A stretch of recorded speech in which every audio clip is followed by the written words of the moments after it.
काल हा असा उद्योग झाला. तर श्री स्वामी समर्थ सर्वांना. माझ्या डोक्याला काय लागले ते तुम्हाला मी सांगेनच. मी जिन्यातून चालता चालता मला इकडं तिकडं इकडं तिकडं असा पाय टाकून चालायची सवय आहे. तर त्याच्याच नादात मी पडले.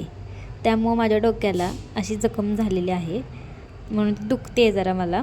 तर दिवसाची सुरुवात यांच्या मस्तीने झाली ना की दिवस कसा जातो हेही मला समजत नाही, कारण ही मला खूप आवडती. नंतर दुपारी जरा टी व्ही वगैरे पाहिला, कारण आज काहीच करायचा मूड नव्हता. कणकणी आली होती भरपूर. वातावरण जरा चांगलं झालं होतं. 4-5 तास निवांत अशी झोप काढली. झोप काढल्यानंतर म्हटलं जरा चहा प्यावा, कारण कणकणी आली होती. कशाचाच काही मूड लागत नव्हता. नंतर आईनं छान चहा बनवला होता.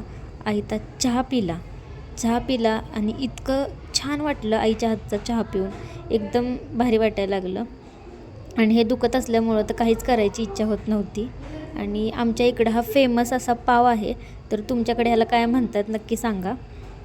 आमच्या भागामध्ये ना हा काळा घेवडा खूप फेमस आहे, कारण इकडे ह्याची भाजी बनवतात. म्हणजेच कोरेगाव भागामध्ये हा खूप फेमस आहे. या कांद्याने तर मला रडवूनच टाकलं होतं. आणि म्हटलं आज जरा इकडं फेमस असलेला ह्याची काल भाजी बनवावी. मग काळा घेवडा निवडून घेतला होता, त्याची भाजी बनवणार होती मी आज.